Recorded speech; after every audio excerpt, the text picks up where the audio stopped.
Diretso na tayo mga kapatid sa ating Grace to Each One series. Tayo po ngayon ay nasa Ephesians chapter 4 na. Second half na tayo ng buong aklat ng Efeso. Ang first 3 chapters po ng aklat ng Ephesians ay indicative chapters. Ano po pag sinabing indicative?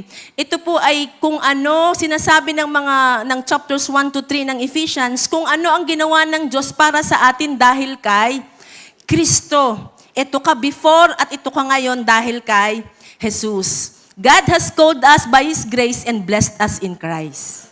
Ayan mga kapatid. So lahat po ng simula chapter 1 hanggang 3 ng aklat ng Ephesians, yan po ang sinasabi. God has called us by His grace and blessed us in Christ. While ito naman pong chapters 4, 5, and 6 na atin pong pag-aaralan sa mga darating pang linggo, ito naman po yung mga imperative chapters.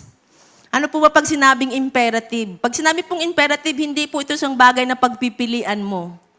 When we say imperative, hindi ito choice, but you have to. You must. Gaya nga po ng imperative command sa atin, you must be born again. Everyone must be born again. Amen mga kapatid, tayo ay tinawag ng Diyos dahil kay Kristo. Therefore, we must live out our calling in Christ. Amen po mga kapatid. Ipamuhay natin yung pagkatawag sa atin ng Diyos bilang holy people and beloved people ng Diyos. Kung ano ang ginawa ng Diyos, yun yung indicative, yun yung magfu-fuel para yung imperative ay maipamuhay natin sa ating everyday living. Amen mga kapatid? Amen. Yun pong mga imperatives, yun po yung pong ginawa ng Diyos sa atin, yung indicative, yun po ang magtutulak sa atin para maisapamuhay po natin yung mga must na dapat nating gawin ayon sa pagkatawag sa atin ng Diyos. So bilang panimula mga kapatid, ang Ephesians chapter 4, specifically verses 1 to 3 mga kapatid, ay exhortation to unity. Kaya nga ang ganda ng praise and worship natin kanina mga kapatid. Ito po ay exhortation to unity. As a church, sino po dito ang church? Amen. As a church, tayo po ay inutusan, o ang imperative command po sa atin is to live in unity as one body. Amen? Kaya po tayo nandito ngayon. Pinagkakaisahan po natin that Sunday is the Lord's Day. Nakikiisa po tayo. At yan po yung pagkatawag sa atin. At para mangyari po yung unity in the body, we are to live in a manner worthy of our calling. Kaya nga po ilabas natin yung title natin sa umagang ito. Pag-uusapan po natin, walk worthy of the calling. Sundan niyo po ako as I read Ephesians chapter 4 verses 1 to 3. Sabi po dyan, I therefore a prisoner for the Lord, urge you to walk to a manner worthy of the calling to which you have been called. Sabi sa verse 2, with all humility and gentleness, with patience, bearing with one another in love, eager to maintain the unity of the Spirit in the bond of peace. Mula po dun sa mga verses na binasa natin from Ephesians chapter 1, 2, and 3, gusto ko pong pansinin po natin mga kapatid itong tatlong mahalagang bagay. Roman numeral number 1, let us notice the challenge to walk worthy of the calling. Meron palang challenge, merong panawagan, merong hamon, merong pakiusap sa atin si Pablo. Sabi po dun sa verse 1, I, therefore, a prisoner for the Lord, urge you to walk in a manner worthy of the calling to which you have been called. Ang hamon, ang pakiusap ni Pablo, hindi lang para sa mga taga-Epeso, kundi sa bawat mananampalataya. Sabi mo sa iyong katabi, sa'yo rin kapatid. Yan. Ay mamuhay tayo gaya ng nararapat sa mga tinawag ng Diyos. Sino po dito ang tinawag ng Diyos? Kaya nga po narito kayo ngayon, excited na excited kayong makiisa sa ating pagpupuri at pagsamba, makiisa sa pakikinig ng salita ng Diyos. Dahil tayo po ay tinawag ng Diyos. Kung inyo pong maaalala yung last verse natin last week, yung Ephesians chapter 3, meron po dyan. Ephesians chapter 3 verse 21. Sabi po dun sa Ephesians 3:21, to Him be glory in the church. Sino po dito ang church? Tayo po yun mga kapatid. Sa Kanya ang kaluwalhatian sa pamamagitan ng iglesia. Ibig sabihin, sa katawan ni Kristo or sa bawat mananampalataya, dapat ang naluluwalhati ay ang Diyos. Amen mga kapatid? At magiging posible lamang po na sa bawat membro ng Iglesia ni Cristo ay maluluwalhati ang Diyos kung tutugon tayo doon sa panawagan ni Pablo, doon sa Ephesians chapter 4 verse 1. To walk worthy of the calling. Mangyayari lamang po na ang buhay natin ay magbibigay ng luwalhati at kapurihan sa Diyos kung tutugon tayo doon sa challenge, doon sa panawagan, doon sa hamon ni Pablo to walk worthy in the manner, doon sa calling natin. Tama po ba mga kapatid? So ibig sabihin, magiging posible lamang na maluwalhati ang Diyos sa isang church kung magre-respond tayo doon sa panawagan ni Pablo. Amen mga kapatid. Kung ang layunin natin ay ipakita ang kaluwalhatian ng Diyos, sino po dito ang gusto nag-glorify si Lord sa buhay niya? Amen? At luwalhatiin siya sa buhay. Then may particular way to live our lives for this calling. Yun ang hamon sa atin ni Pablo. Kung gusto mo na nanuluwalhati ang Diyos sa lahat ng bagay na ginagawa mo, dapat i-accept natin yung challenge ni Pablo. To walk worthy of our calling. Nasusundan po ba natin mga kapatid? Hindi po tayo naging Kristiyano at kumikilos tayo sa paraan na gusto lamang natin. Yung gusto nating gawin, gagawin natin. Yung desisyon natin, ay gagawin natin. Hindi po tayo nabubuhay doon sa whatever will be, will be. Kaya ang resulta ay sira. Di ka mga kapatid, hindi po ganun ang pagkatawag sa atin ng Diyos. Hindi yan ang calling sa atin ng Diyos. Hindi tayo tinawag para mamuhay, hiwalay sa kagustuhan ng Diyos sa atin. Amen mga kapatid, yun po ang malinaw. Kaya nga dun sa first 3 chapters ng Ephesians, binigyang diin ng sulat ni Pablo ang mga ginawa ng Diyos sa buhay natin dahil kay Jesus. Dahil kay Jesus, nagkaroon tayo ng bagong pagkatao. Meron tayong bagong identity. Tama mga kapatid? At bilang respond natin, we are to live this new identity. Amen pa mga kapatid? You have been called to something great and glorious. Walk worthy of it. Amen mga kapatid, yan po yung hamon sa atin ni Pablo. Kaya kung inyo nga pong matatandaan, review tayo dun sa Ephesians chapter 2 na pinag-aralan natin ng mga nakaraang linggo. Binanggit doon ni Pablo yung old walk natin. Ano ba yung old walk natin? Following the ways of this world, following the passions of our flesh, carrying the desires of the body and mind. That is our former walk or old walk natin. Now, we have a new walk. Sabihin nga po natin, new walk. Yan. Hindi po ito yung ina-advertise ni Marvin Agustin. Yan. Meron po tayong bagong paglakad or meron tayong new walk. Ano ang new walk natin mga kapatid? Ano yung new walk natin mga kapatid? Ang new walk natin ay di huwag balikan or lakaran ang old walk natin. Tama mga kapatid? Not to go back carrying out your desires in your body and mind. Ano yung new walk natin mga kapatid? Ang new walk natin is not following our passions. Not following the ways of the world. Iyan yung masidhing panghikayat at pakiusap sa atin ni Pablo. Kaya nga kung mapapansin nyo po, pag nagbabasa tayo ng New Testament, ang New Testament, napakarami ng mga command sa atin how to walk in a manner worthy of our calling. Pansin nyo po yun mga kapatid. Madami po. Kautusan yata yan, pastora. Hindi po yan lumang kautusan, yan ang bagong utos sa atin. Punong-puno po ang New Testament, kung mapapansin po natin, pag nagbabasa po tayo, ito ay punong-puno ng mga paalaala, pangaral, tama po, at panghihikayat sa atin. Gaya po ng sinasabi ng Romans chapter 12, verse 1 to 2.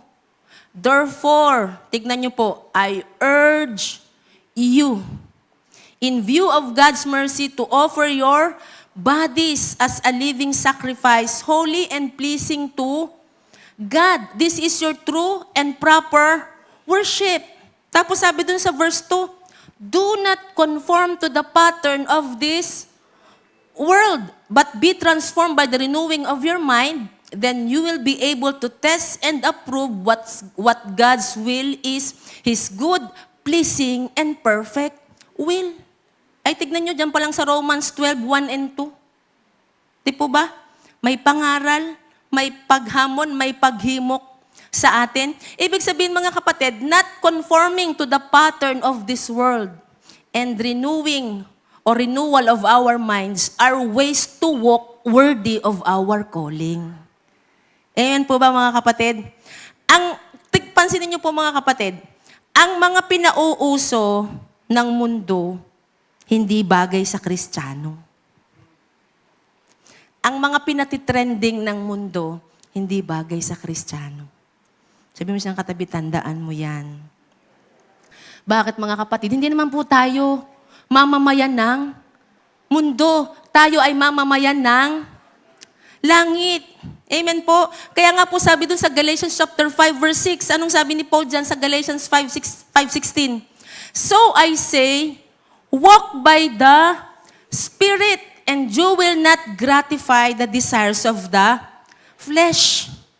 Mga kapatid, natutunan naman po natin, madali lang pong ma-identify kung alin ang galing sa flesh at kung alin ang galing sa spirit. Kasi never po silang magkakasundo. Tama mga kapatid? Huwag kang pumunta sa church. No condemnation mga kapatid ha. Huwag kang pumunta sa church. Mahirap bang i-identify kung yan ay according sa spirit o according sa flesh? Di po ba? Hindi naman. Mahirap. Huwag kang dumalo sa cell group. Again, no condemnation mga kapatid. Yan po ba ay galing sa spirit o galing sa flesh? Okay na po. Alam niyo na po mga kapatid, di po ba? Not walking in the desires of the flesh is walking worthy of our calling. Paano tayo magwo-walk by the Spirit? Eh di ito po yung living in a continuous dependence and obedience sa leading ng Holy Spirit, especially kapag gumagawa tayo ng mga desisyon. Alam niyo po bang ang buhay natin mga kapatid, everyday ng buhay natin tayo gumagawa ng desisyon? Kailangan ba mag-decide kung gigising ka? Aba, huwag kang magdesisyon, meron kang paglalagyan.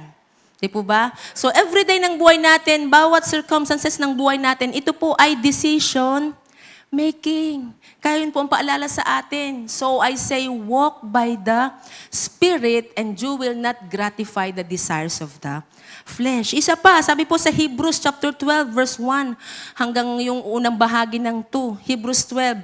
Therefore, since we are surrounded by such a great cloud of witnesses, let us throw off everything that hinders and the sin that so easily entangles. Ano po ba yan? Pakiusap sa atin.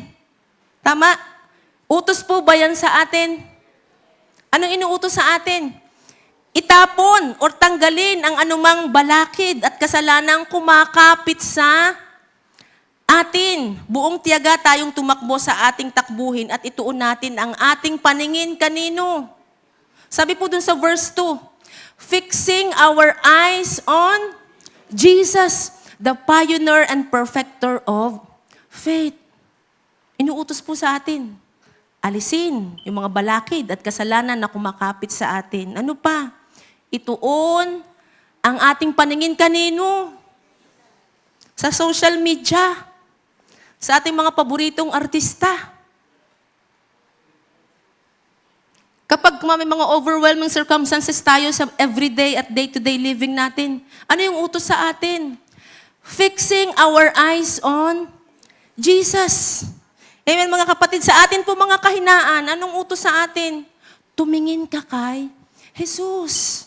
Sa atin mga pangangailangan, anong utos sa atin? Sabihin mo kay Jesus.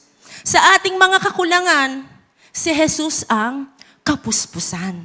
Amen mga kapatid, yan po yung pinapagawa sa atin. Let us fix our eyes to Jesus. Tumingin tayo lagi sa krus at sa tinapos na gawa ni Kristo.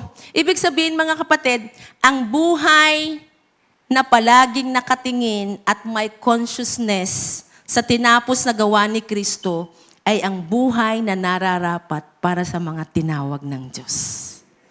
Palakpakan nga po natin si Jesus, mga kapatid. Hallelujah.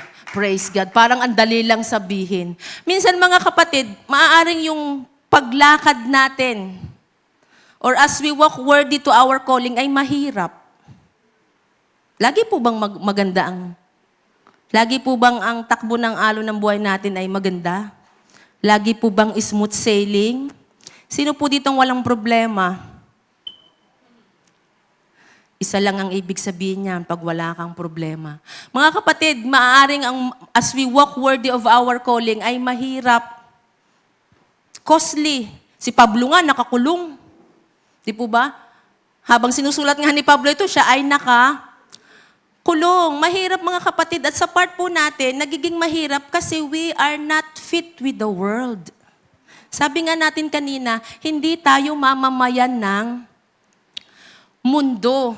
Kapag tinatayuan natin ang ating pananampalataya, nagiging kakaiba tayo sa tingin ng mga taong nakapaligid sa atin. Nararanasan niyo po yan, mga kapatid.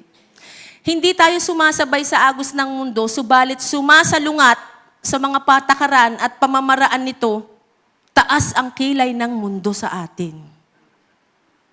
Nagkakaroon tayo ng mga bashers. Sino po dito ang nakaranas ng mabash? Wala na lang ipinost kundi biyaya ng biyaya. Wala na kayang bukang bibig kundi biyaya. Napaka-KJ, ganyan. Hindi mo yan mayaya pag Sunday. Laging ang bukang bibig ay pasa. Church. Amen po, mga kapatid. Kung paano ka ngayon kikilos, ay kabaliktaran kung ano ang pamamaraan at patakaran ng mundo of what is right or good. Tama, mga kapatid? Kaya nga po, ganito na lamang kasidhi ang panawagan or panghikayat sa atin ni Apostol Pablo na tayo pong mga mananampalataya is to walk worthy of our calling. Anong purpose? Hindi para ma-earn natin ang favor ng Diyos. Hindi po ganun, mga kapatid. But para mag-respond tayo sa biyaya ng Diyos with gratitude and living the way that honors His calling. Amen, mga kapatid. Kaya ganun katindi ang panawagan sa atin. Kasi ito po yung pagkatawag sa atin, sabi sa Colossians chapter 1, verse 10. So as to walk in a manner worthy of the Lord, fully pleasing to Him, bearing fruit in every good work, and increasing in the knowledge of God. We are encouraged to live a life that reflects God's character. Tama, mga kapatid? Yan po yung pinapagawa sa atin, mga kapatid. Kaya nga sabi dun sa 2 Peter 3:18, let us grow in the grace and knowledge of our Lord and Savior, Jesus Christ. Ang matinding panghikayat at panawagan po sa atin ay lumago tayo sa biyaya at pagkakilala sa tinapos na gawa ng ating Panginoong Hesukristo non-stop. Amen po, mga kapatid. Yan po yung challenge. That is the challenge for us in order to walk worthy of our calling. Punta na tayo sa number 2, mga kapatid. Madali lang to, mabilis lang to. Sabi po sa Roman numeral number 2, pansinin po natin, the character which brings Christian unity. Sabi po dun sa verse 2, ano yung character? With all humility and gentleness, with patience, bearing with one another in love. Doon po sa Ephesians 4 verse 1, kanina natutunan natin yung challenge. Challenge to walk worthy. So, ibig sabihin, believers are challenged to walk worthy of the calling which we have been called. At sa lahat po ng command na i-consider ng Diyos for us in walking worthy of our calling. Dito po sa verse 2 at mamaya dun sa verse 3, binigyang diin po dyan yung character to maintain Christian unity. Sabi nga natin kanina, yung Ephesians 4 ay exhortation to unity. At para mangyari po yung Christian unity, napakahalaga po niyang verse 2.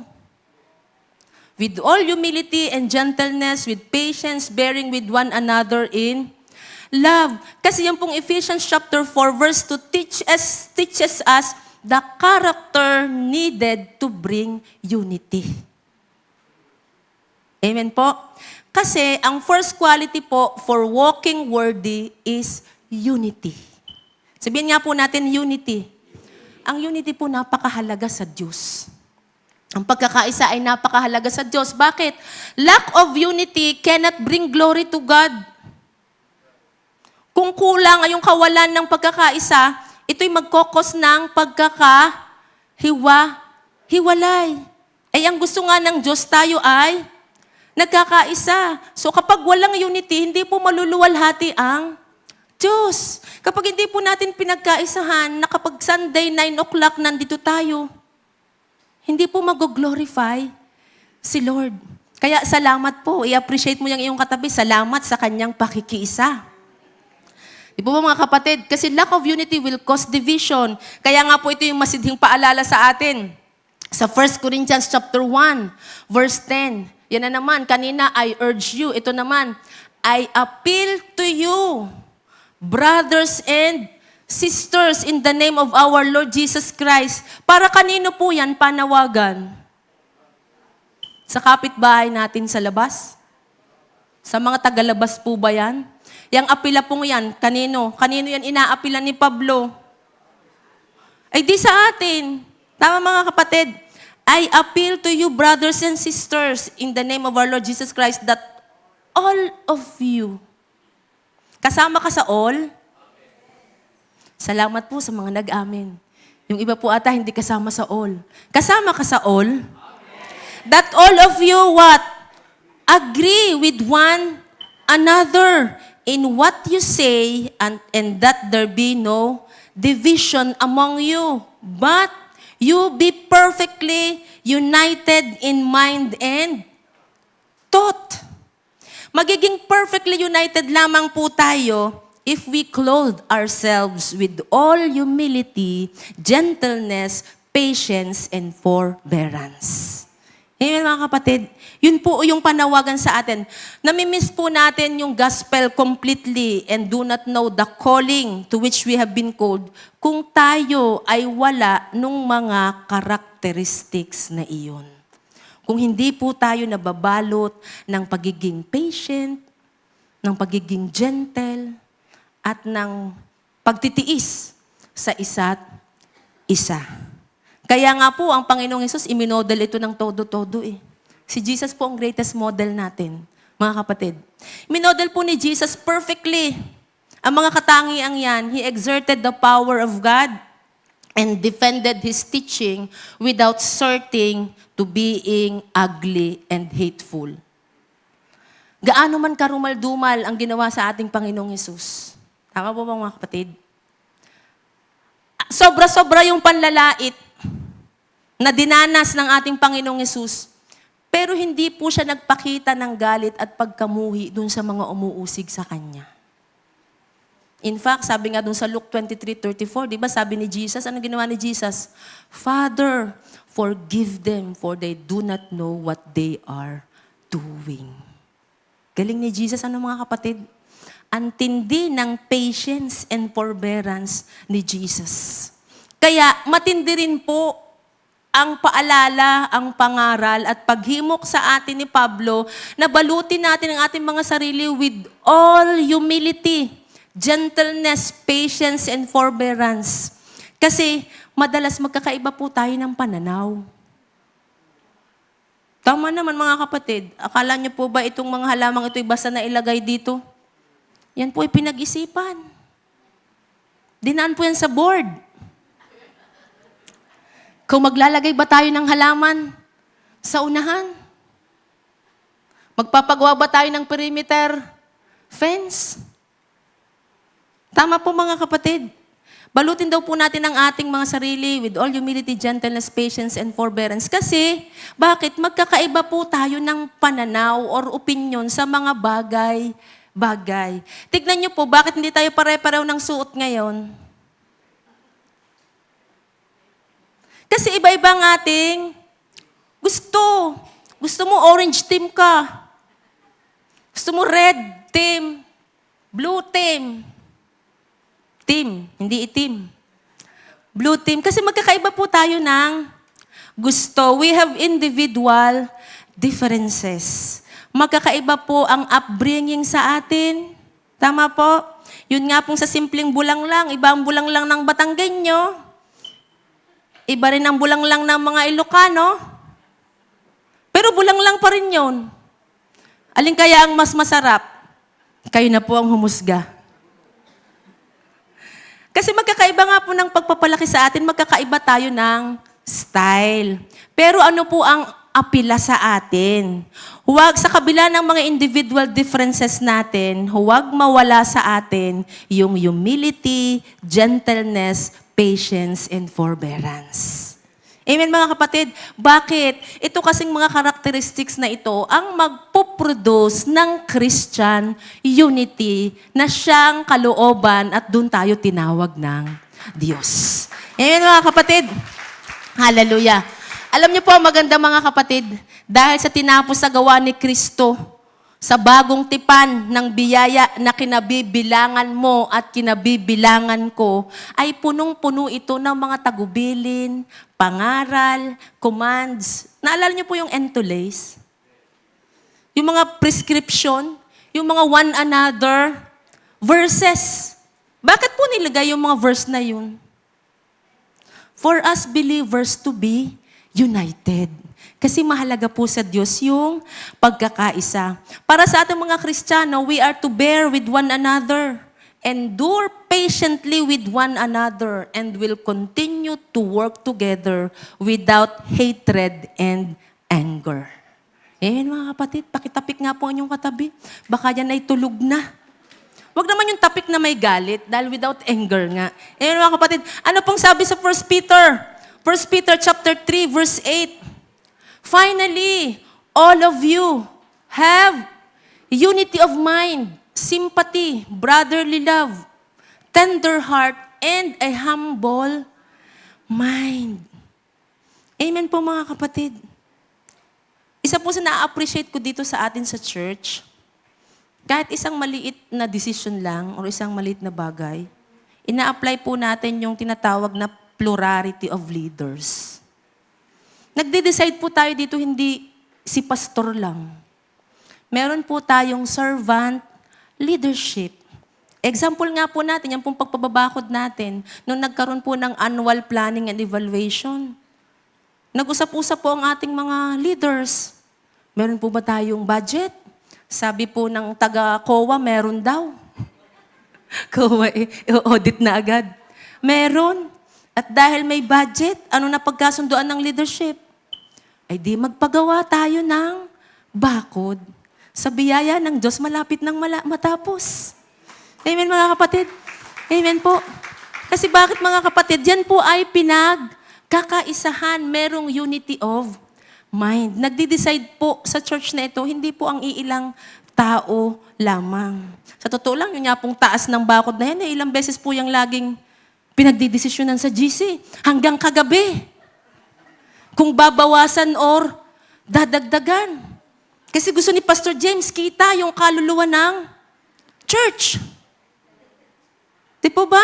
So meron tayong iba't ibang gusto, pero still, dahil close tayo with patience, humility, gentleness, nagkakaisa po tayo sa desisyon. Amen mga kapatid, hindi po tayo gumagawa ng desisyon na si pastor lamang ang nagdesisyon. Lagi po itong desisyon ng servant leadership. Sabi po sa Philippians chapter 2 verse 3, do nothing out of selfish ambition or vain conceit, rather in humility, value others above yourselves.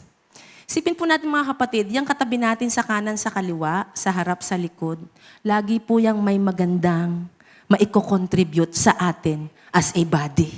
Amen? Kaya paki-appreciate yung katabi mo. Sabi mo, na-appreciate kita kapatid. Yung katabi mo yan ay mahalagang kabahagi ng iglesia ni Kristo. Ayaw na ayaw po ng Lord ng hambog. Ang gusto po ng Diyos ay humble. Amen? Sabi nga sa James 4:6, God opposes the proud but gives grace to the humble. Sabi po ng Colossians 3:13-14, ayan, ganda nito. Bearing with one another, and if one has a complaint against another, forgiving each other. As the Lord has forgiven you, so you also must forgive. Hindi na po mahirap sa atin mga kapatid ang tayo ay magpatawad. Bakit? Una nga nating naranasan ang pagpapatawad ng Diyos. Tama po. Hindi po natin kayang ibigay yung isang bagay na hindi natin naranasan. Amen? At dahil naranasan natin ang dakilang pagpapatawad sa atin ng Diyos, hindi na rin mahirap sa atin ang magpatawad sa mga taong naka-offend sa atin. Amen mga kapatid? Hindi ko po sinabing huwag kayong humingi ng sorry. Pero hindi man siya humingi ng sorry, ikaw na na-offend, dapat huwag mawala sa heart mo yung pinapatawad mo na siya. Amen? Kasi ikaw din naman mag-isang magdadala niyan. Ikaw ang papangit, ikaw ang tatanda, ikaw ang magkaka-wrinkles. Samantalang yung kinaiinisan mo, ang sarap ng tulog, pakuya-kuyakoy. Tama po mga kapatid. Tama, yun po yung sabi sa atin, yun po ikasama yun. Oh. And above all this, put on, sige po palakpakan natin si Lord. Put on what? Love which binds everything together in perfect harmony. Para walang gulo, ay di patawarin mo na. Mag-move on ka na. Ako po, nag-move on na. Dami ng bashers nung Hinebra dahil natalo nung isang gabi. Dami ng bashers, yung mga fans ng Talk and Text. Ako'y nag-move on na. Pinatawad ko na silang lahat. Hindi na ako nagbabasa ng mga comments. Amen mga kapatid. Nasa na tayo mga kapatid? Hallelujah. Pakisabi nga po sa inyong katabi, kapatid, I love you with the love of the Lord. Kasi sabi doon ay put on love, which binds everything together to perfect harmony. Amen? Sabi mo nga sa iyong katabi, kapatid, pagtsatsagaan kita. Ay bearing one another rin, sabi. Sabihin nyo. Ang ganda lalo na pag ang katabi yung asawa, no? Pagtsatsagaan kita, oh. Di po ba? Palakpakan natin si Lord. Pagtsagaan po natin ang isa't isa. Kasi yun po ang appeal sa atin ni Pablo. Pagtitiisan kita. Mas maganda pala yung pagtitiisan. Pagtitiisan ko kayo. Pagtiisan nyo rin ako. Amen mga kapatid. Kasi yun po yung calling sa atin. Minsan meron tayong mga conflicts. Pero ano sabi dun? Above all, put on love which binds everything together in perfect harmony.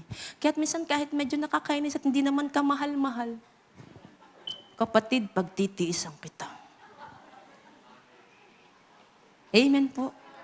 Ano pong sabi ng John 13:35? By this all people will know that you are my disciples if you have love for one another. Yan yung greatest command sa atin, mga kapatid. Let us love one another. Alam niyo po bang yung pagmamahalan natin sa isa't isa will attract people to come to Jesus? Amen? Ang sarap ka dyan sa inyong cell. Bakit kapag ang inyong cell, pakinig tayo, tawanan ng tawanan. Ang sarap dyan sa inyong cell kasi ang kainan hanggang 11 ng gabi. Amen, Pastor James. 12 daw, ako lang pa pala. 12. Ang sarap nyo gang tignan, pag kayo magkakasama, akala mo talaga kayo ay tunay na magkakapatid. Amen mga kapatid? Yung love natin for one another will attract people to come to Jesus. Ito magandang balita mga kapatid. Ang magandang balita, lahat ng mga characteristics na binanggit natin kanina, yung gentleness, yung patience, yung humility, yung bearing with one another, nasa atin na po yan. Sabi mo siyang katabi, congratulations. Perfect. Perfect ang score natin dyan mga kapatid. Bakit? We are already joined with Jesus. Tama mga kapatid? Meron na tayong relasyon kay Kristo. At kung may relasyon ka kay Kristo, nasa iyo ang bunga ng banal na Espiritu. Review nga po natin, ano yung fruit of the Spirit? Galatians 5:22-23. Sabay-sabay po nating basahin. 1, 2, 3, go! But the fruit of the Spirit is love, joy, patience, peace, kindness, goodness, faithfulness, gentleness, self-control. Oh, kayang pagtiisan yung katabi? Kaya. Amen? Nasa atin po ang bunga ng banal na Espiritu. Ano na lang ang dapat nating gawin? Kung nasa atin na ang bunga ng banal na Espiritu, mga kapatid, hindi po yan something na pagsusumikapan pa lang natin para tayo ay magkaroon. Hindi na, nasa atin na. Ano na lang ang gagawin natin? Di hayaan nating mamakat, hayaan nating lumabas, hayaan nating kumatas. Tama mga kapatid? Sa ating pagkatao, paano? Di by exercising it. Work for it. Exercise daw, sabi ni Ate Joy. Train ourselves. Tama mga kapatid? Bago ka magalit, paalalahanan mo yung sarili. Oops, nasa akin nga pala yung fruit of the Spirit. Tama? Bago ka mainis dyan sa katabi mo. Oops, I have the fruit of the Spirit. Amen mga kapatid? Meron po ba tayong natutunan? Amen. Ang maganda, hindi pa tayo tapos. Mga kapatid. Una mga kapatid, na notice natin the challenge to walk worthy of the calling. Ano po yung pangalawa? The character which brings unity. And number 3, the charge to maintain Christian unity. Sabi po dun sa verse 3 ng Ephesians chapter 4, eager to maintain the unity of the Spirit in the bond of peace. So, ibig sabihin, sa ibang translations, mga kapatid, ang sabi, we are to make every effort to maintain the unity of the Spirit in the bond of peace. Again, mga kapatid, ine-emphasize po dito na tayo bilang mga mananampalataya, hindi lamang basta mayroong kapayapaan or pagkakaisa, kundi we have to strive diligently to maintain a united spirit and heart among Christians. Amen mga kapatid? We have to desire. Dapat na po dinidesire natin. Ibig sabihin, maging intentional tayo to maintain unity among us. Kung may katabi ka na medyo suplada, di ikaw nang bumati. Kasi yung iba po, pagka hindi nabati, nagtatampo. Hindi na ako atin sa Sunday, hindi ako binati ni Pastor. Biruin mo yung isang kapatiran, kinamayan lahat yung mga katabi doon. Sa kabila, hindi naman kumamay. Ikaw daw ang mag-initiate para ma-maintain ang Christian unity. Pansinin po natin mga kapatid, hindi tayo gagawa ng unity. Bakit? May unity na. Tama? May unity na. Anong gagawin natin? But to maintain it, we are to keep the unity that is already in existence mula sa pagkatawag sa atin. Amen? Ano pong sabi? We have been joined together in Christ. Anong sabi sa John 17:21? Sabi ni Jesus, that they may all be one, just as you, Father, are in me, and I in you, that they also may be in us. Hindi tayo magkikreate ng unity. Wala tayong gagawin para mag-produce or magka-unity kasi meron na. Nasa atin na nga ang fruit of the Spirit. Ano pang sabi sa John 17:23? I in them and you in me, that they may be perfectly united. Para ma-maintain ang unity among us, dapat eager tayo. Zealous, hindi selos. Kanta yata yung selos. Zealous, dapat tayo ay masigasig. Diligent, masipag. Tama? Marami, meaning dapat yung unity. Ibig sabihin mga kapatid, para ang pagpapanatili pala ng unity, hindi ito something na konsepto lamang or kuro-kuro lamang. Ang pagpapanatili pala ng unity, dapat nakikita sa behavior. Kaya nga sabi natin kanina, ikilos mo, patagasin mo, hayaan mong lumabas. Sa behavior pala, nakikita. Gaya ng kasal, gaya ng marriage, di po ba? Kapag nag-decide na kayo na magpakasal, ay digay lagi kayong magkaisa sa desisyon, tama? Uy, bibili ka ng bagong kotse. Ay, tatanong ko muna kay misis. Di ga? Ay, bibili ka ng tambakol. Ay, tatanong ko muna kay mister kung kanyang lulutuin. Lagi kayong mayroong kaisahan kung paano kayo bubuo ng isang pamilya. So evident na mayroong unity. Ganon din po sa ating relasyon kay Kristo. Dapat ito ay evident sa pamamagitan ng mga behavior natin. Kinukonsider natin ang opinion, ang kuro-kuro at idea ng bawat isa bago tayo gumawa ng isang desisyon. Amen po mga kapatid. Meron po ako ditong picture. Pakilabas nga po yung picture. Yan. Ano pinakikita niyo sa picture? Yan po yung chain. Hindi ko lang alam kung mukhang chain. Parang paperclip yata ang itsura. Pero ano pong mapapansin nyo dyan sa picture na yan? Ano pong masasabi nyo dyan? Bilisan nyo pong sumagot para hindi tayo mag-overtime. Same size, yan. Sila ay pare-pareho, yan. Masasabi po ba nating united yan, yung picture na yan? Sino po nagsasabing united yan? Sino po nagsasabing hindi? Yan. Madalas kasi naiisip united. Parang ang tingin natin, united sila. Pero hindi po, they are not united. We do not see unity unless we have connection, participation, and involvement. Amen, mga kapatid. Kung titignan natin itong mga, sabihin na nating change, pumayag na kayo. Pare-pareho lang sila. Uniform, but not unified. Uniformity is different from unity. Bakit? Kasi wala silang connection sa isa't isa. At kung wala pong connection ng isa't isa, ang tendency ay magkanya-kanya.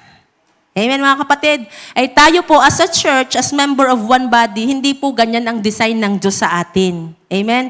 Kaya nga ang dami ng mga instruction and command sa atin na maging eager tayo at maging silos tayo to maintain unity in the church for us to walk worthy of our calling.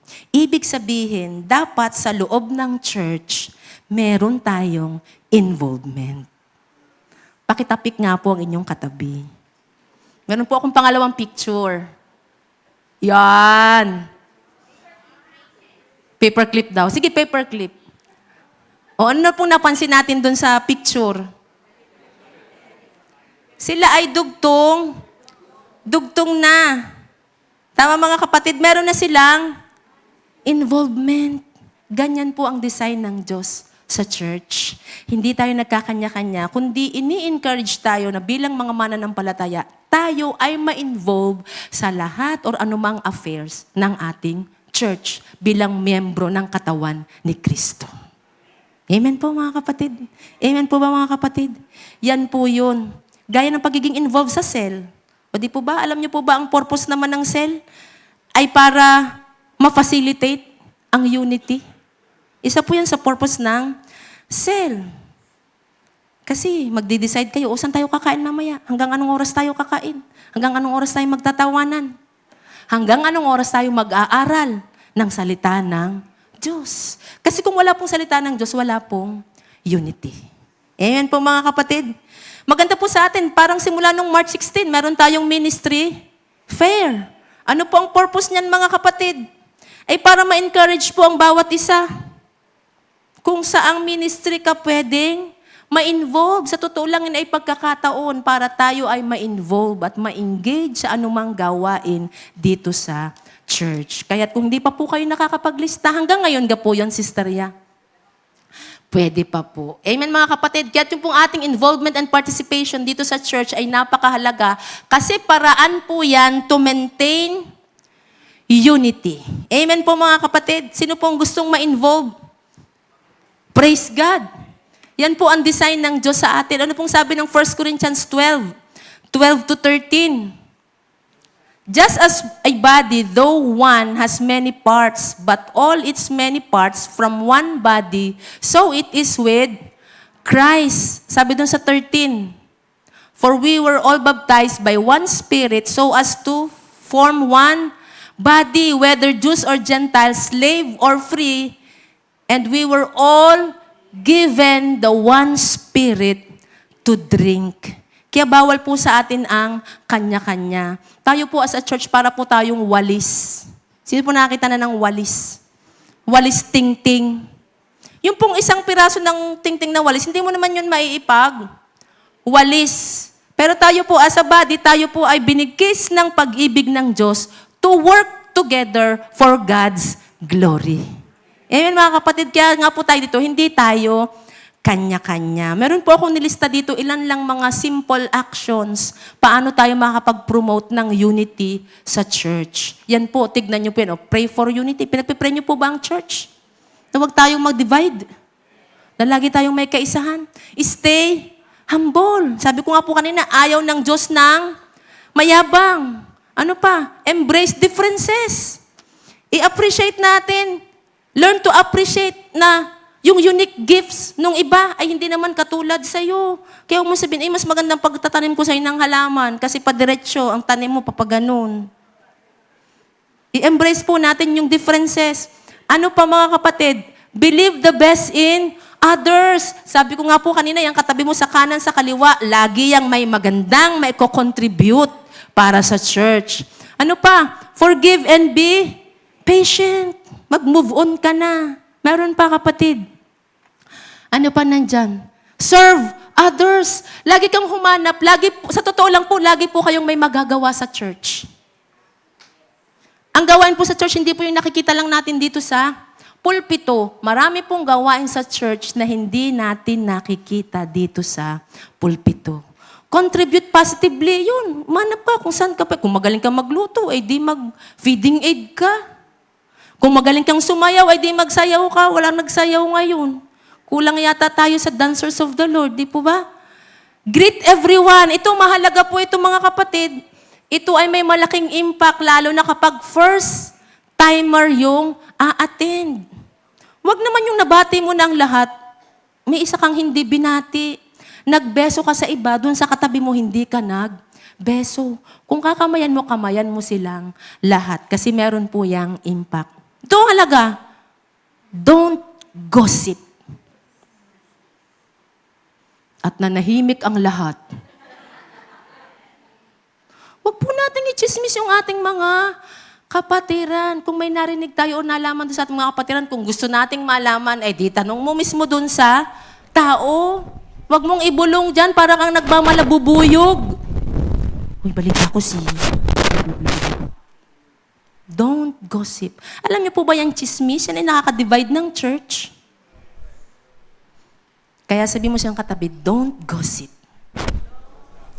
Ano pa last? Work through conflicts. Yan. Kung meron nga tayong pagkakaiba-iba, ay di mag-criticize po tayo constructively. Huwag naman yung nakaka-offend para hindi po nawawala ang unity. Amen mga kapatid? Ano pong sabi sa Philippians chapter 2, verse 2? Then make my joy complete, sabi ni Pablo, by being like-minded, having the same love, being one in spirit and one of mind. Mahalaga po yan sa atin. Sabi sa Romans 14:13, so then let us pursue. Tignan niyo yung mga ginamit. Urge, appeal, pursue. What makes for peace and for mutual upbuilding. Colossians 3:15, let the peace of Christ rule in your heart, since as a member of one body, you were called to peace. Yun naman po ang pagkatawag sa atin. And be thankful. Last, 2 Corinthians 13:11. Finally, finally, nandito na ako sa last verse. Finally, brothers and sisters, aim for restoration, comfort one another, agree with one another, live in peace, and the God of love and peace will be with you. Tandaan po natin mga kapatid, bilang mananampalataya, may masidhing panawagan at pakiusap po sa atin. We are to walk worthy of the calling. We are to walk worthy of the glorious calling we have been given by being eager and making every effort to maintain unity. Amen mga kapatid? Ito po ang baon natin sa umagang ito para po sa ating takeaway. Let us eagerly maintain the unity which we have in Christ. Paano? By being more patient, gentle, humble, and bearing one another because of the love we have through Christ. Sabi po ng Psalms 133 verse 1, how good and pleasant it is when God's people live together in unity. Let us all be united, mga kapatid, because of the love we have in our Lord Jesus Christ. Thank you, Lord. Thank you, Lord. Let us pray, mga kapatid. Hallelujah. Thank you, Lord. Thank you, Lord. Lord, maraming salamat po sa mensahe mo po sa bawat sa amin, oh God. Thank you, Lord, na kami po as a church, oh God, ay patuloy na lalakad ayon sa pagkatawag mo sa amin, oh God. Thank you, Lord. Ikaw po ang aming pinapupurihan at pinasasalamatan sa umagang ito sa pangalan ni Jesus. Amen. Handa po natin, mga kapatid, ang ating pong mga sarili sa atin pong pagpipira-piraso ng tinapay.